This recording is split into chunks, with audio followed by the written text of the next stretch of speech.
자, 시장 클로즈업 시간입니다. 매주 금요일마다 저희가 주식 스토리텔러를 직접 모시고 있죠. 이분입니다. 이베스트 투자증권 IM 영업팀 염승환 차장입니다. 어서 오세요. 네, 안녕하세요. 자, 오늘도 재미있는 이야기를 좀 기대하도록 할 텐데 사실 요즘에 저희 방송 시작 전에 잠깐 얘기했던 것처럼 누구나 그러니까 너나 나나 너도 나도 다 5G만 얘기하고 있으니까 아 이거는 지금 이미 많이 올랐는데 지금 들어갔다간 또 이게 손해 볼 것 같고 그래서 오늘 준비한 내용이 두 가지였던 거죠. 네. 뭐죠? 오늘 준비한 내용이? 오늘 이제 태양광 그리고 네, 나머지 바이오는 이제 계속 하던 거 오늘 그 면역 항암제 한번 면역 항암제. 네, 알겠습니다. 설명 자, 한번 태양광부터 한번 이야기를 들어볼게요. 저도 안 그래도 그 얼마 전부터 방송상에서 태양광에 이제는 좀 관심을 가져야 된다는 이야기를 간간히 네. 들었었거든요. 오늘 들고 오신 이유가 뭘까요? 사실 오늘 근데 좀 약간 안타까운 게 제가 태양광하고 자동차 두 개 다 좀 좋게 보고 있었는데 네네. 자동차는 오늘 좀 멕시코 때문에 그렇죠. 네. 또 좀 급락해서 안타까운데 뭐 사실 자동차도 크게 걱정하실 필요는 없을 것 같고 그러니까 제가 이제 투자 포인트로 잡는 건 뭐냐면은 그렇게 보시면 좋을 것 같아요. 5G 얘기하셨는데 지금 사실 우리나라 증시 봤을 때 5G 말고 좋은 거 없잖아요. 네. 오늘 뭐 아프리카 돼지열병 뭐 그거야 뭐 테마니까. 네, 테마니까요. 예, 근데 펀더멘탈적으로 봤을 때 주도주라고 감히 부를 수 있는 건 5G 말고는 나머지 업종은 좋은 게 사실 없어요. 네. 그 전에 좀 좋았던 게 의류 OEM 업체들 네, 좋았는데 네, 뭐 맞아요. 캐나다 부스가 갑자기 예. 매출 때문에 급락했는데 어. 왜 얘기를 드리냐면 결국 좋은 게 없다면 더 안 좋은 거 그러니까 다 안 좋잖아요. 네네. 안 좋은 거 중에서 좀 그나마 좀 개선될 수 있는 거 찾아보자.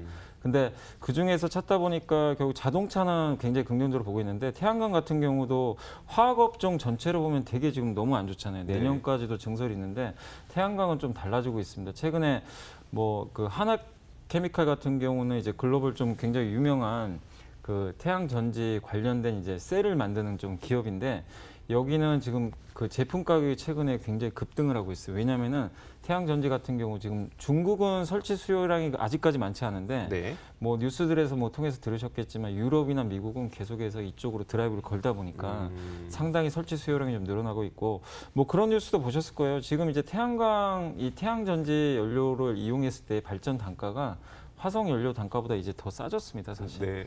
그 정도로 이 가격이 내려간 상태거든요. 그래서 그런 상황에서 수요는 늘고 있고. 근데 제일 중요한 건 역시 중국이잖아요. 네. 중국이 제일 중요한데 중국이 지난 이제 그 4월 달에 4월 중순경에 그 태양광 쪽에 대한 보조금을 작년에 삭감한 걸 기억하실 거예요. 작년에 네네. 삭감해서 관련주가 그 폭락을 하고 그랬는데 이번 4월 달에 드디어 다시 한번 태양광 보조금을 지급하는 걸로 결정을 했고 그게 아마 7월 1일로 날짜가 좀 잡혀 있는 걸로 알고 있는데 그렇게 4월에 되면 결정하고 지급하기 시작하는 건 7월 1일. 7월 달에 네네. 그렇게 되면 하반기잖아요. 네. 하반기부터 설치 수요량이 그러니까 1, 2분기 설치 수요가 거의 없었어요. 근데 하반기에는 그게 되면은 당연히 늘어날 수 있기 때문에 세계 최대 이제 수요 뭐 나라죠. 그쪽에서 이렇게 태양광이 증설이 되면 당연히 좀 좋을 수밖에 없는 거고 거기다가 또 그 폴리실리콘도 우리나라 뭐 OCI도 하고 여러 업체들이 하고 있는데 사실 폴리실리콘은 뭐 가격 매주 빠지는 거 뭐 알고 계실 거예요. 네네. 지금 끝도 없이 빠져가지고 적자의 늪에 허덕이고 있는데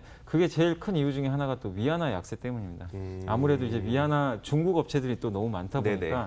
가격 면에서 좀 불리할 수밖에 없는데 위안화가 여기서 더 약해지지만 않는다면 더 이상 나쁠 게 없고 또 폴리실리콘 증설도 올해가 제가 확인해 보니까 거의 가장 최고점이라고 하더라고요. 증설 물량 증설은 거의 다 완료되어 가고 있는. 그러니까 단계예요. 올해까지는 많은데 이제 그게 정점이다. 그렇게 본다면 내년부터는 그렇죠. 이제 줄 수 있기 때문에 그게 화학과 좀 다른 점이에요. 석유화학이나 정유는 내년 내후년까지 계속 이게 증설 압박이 좀 있거든요. 네네. 근데 이 태양광 쪽은 또 공급이 중요한데 이게 결국 올해가 피크라는 거 봤을 때 더 이상 나쁠 게 없다. 그래서 그렇게 보면 지금 뭐 사실 하나케미칼도 그렇고 우리 딱 태양광하면 떠오르는 회사 두 개밖에 사실 없잖아요. 그러니까요. 근데 OCI나 오늘도 OCI 좀 주가 흐름 괜찮긴 한데 하나케미칼도 그렇고 이번에 실적도 잘 나왔는데 그런 흐름에서 봤을 때 우리가 좀 바닥에 있는 종목들 중에서 좀 최악인 것 중에서 좀 좋아질 수 있는 거는 좀 태양광 쪽 한번 조금 시간은 걸리더라도 한번 좀 기대를 해보자 이렇게 좀 말씀드리고 싶습니다. 2011년에 그렇게 많았던 태양광 관련주들 다 어디 갔는지 모르겠네요. 네. 자, 그 OCI와 하나케미칼을 좀 일단 꼽아봤는데 뭐 있으니까 이거밖에 없으니까 예, 이긴 한데 사실. 어쨌든 근데 시각에 따라서 좀 이렇게 선호하는 종목이 다르더라고요. 어떤 예. 분은 아니 본업이 일단 화학으로 하나케미칼은 하고 있으니까 거기다 태양광 플러스라서 이게 더 좋다라고 보시는 분이 있고 아니 화학은 안 좋으니까 태양광만 하는 OCI가 더 좋다라고 보시는 분도 있어서 어떤 종목을 좀 선호하세요? 사실 근데 하나케미칼도 석유화학을 하는데 네네. 사실 대부분의 이익은 태양광 쪽에서 많이 나와요. 아. 그래서 그냥 태양광으로 보시는 게 사실은 네네. 좋은데 그래도 하나케미칼은 사실 그런 부분들이 좀 최근 주가도 사실 덜 빠졌어요. 덜 빠지고 실적도 잘 나왔는데 저는 기왕이면 아예 그냥 이미 버려진 종목을 사자. 그런 관점이라서 OCI 좀 보고 싶습니다. 더 이상 나쁠 거 없는. 주주분들께서 굉장히 속상해하실 아니, 거예요. 속상해 하셔도 네네. 뭐 공감은 하실 거예요. 그쵸, 정말 네네. 실망을 맞아요. 얼마나 많이 하셨겠어요. 그러니까요. 맨날 적자나고 네.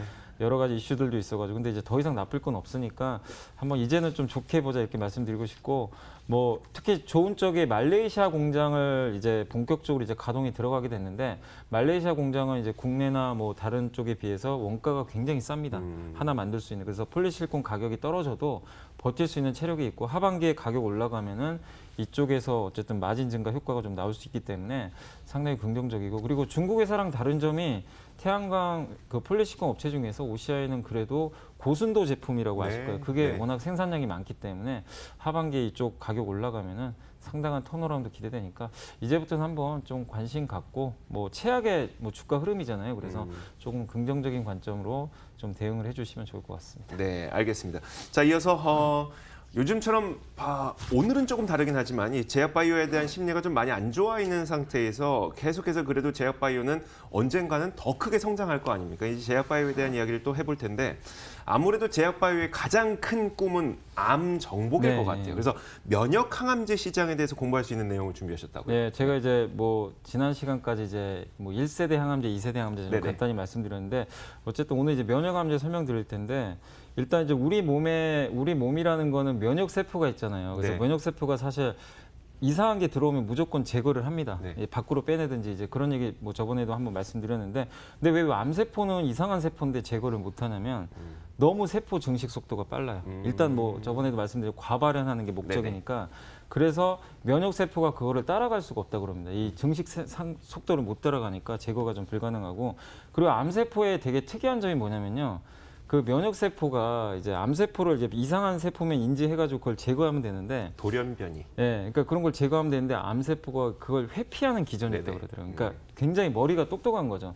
그래가지고 정상 세포인 것처럼 속임수를 쓴다 그러더라고요. 네. 그래서 이거를 제거를 못 한다고 하는데 그래서 이제 면역 항암제를 이제 그런 면에서 그거를 방지할 수 있는 어떤 이제 제품을 좀 개발한다라고 좀 보시면 좋겠고 간단하게 뭐 저번에도 말씀드렸지만 1세대 항암제는 일단 무조건 과발현하면 제거하는 게 일단 목적입니다. 그래서 정상 세포까지 그냥 과발현해도 그냥 다 없애버리니까 역효과가 좀 크고 2세대 같은 경우는 이제 경로를 차단하는 거죠. 그래서 표적 치료제죠. 저번에 한번 설명드린 대로 네. 이 표적하는데 다만 이 표적 치료제의 좀 단점이 그 경로가 이게 문을 통해서 이게 서로 어떻게 보면 통신을 주고받는 네네. 건데 그 문 모양이 항상 다르기 때문에 그거를 매번 맞출 수가 없는 거죠. 그래서 결국 세 번째로 나온 게 이제 면역 항암제 3세대인데 역할을 못하는 그 면역 이제 세포가 있습니다. 네. 이거를 제 역할을 할 수 있게 아까 좀 잠깐 말씀드린 자료화면 좀 그림 나와 있는지 한번 좀 모르겠는데 한번 좀 보여주시면은 네, 준비되어 있습니다. 네. 네. 거기 보시면 이제 그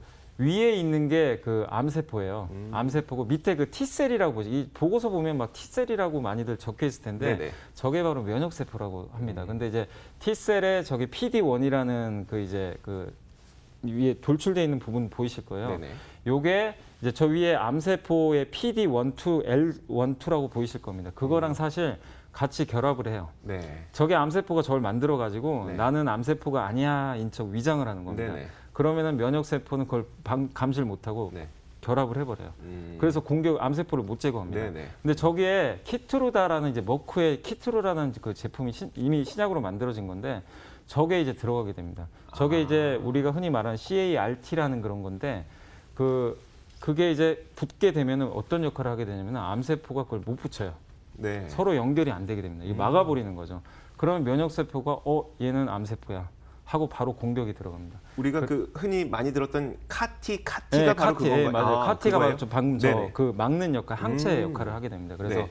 그 역할을 하게 되는데 키트루다가 이제 전 세계에서 제일 유명한 이제 신약인데 그게 이제 그 개발이 돼가지고 사실 그 머크사도 굉장히 돈을 좀 많이 벌고 있는데 그게 이제 그 흑색종이라 그래가지고 예전에 그 뭐 이 지미 카터 대통령 아실 거예요. 지미 카터 대통령이 그거 암에 걸렸는데 네네. 실제로 치료제를 통해서 이번에 완전히 완치가 됐습니다. 어, 그래서 되게 유명해졌어요.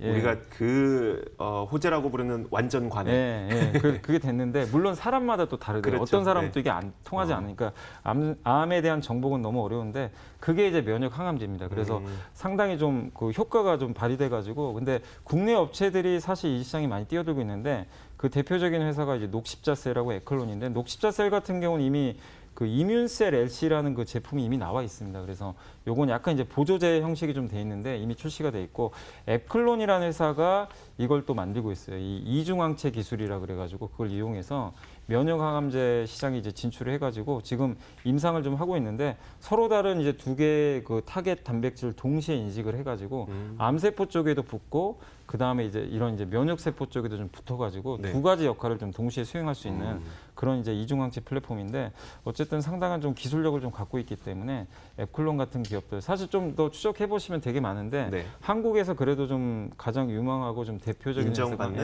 네. 에클론이니까 한번 에클론 쪽에 대해서도 좀 관심 있게 보시면 좀 좋을 것 같습니다. 네, 알겠습니다. 자, 이렇게 저희가 바이오에 대해서 공부할 수 있는 세 번째 시간을 가져봤습니다. 자, 이제 그 주말 사이에 사실 굉장한 이벤트가 한 가지가 예정이 되어 있어요. 6월 1일자로 중국이 네.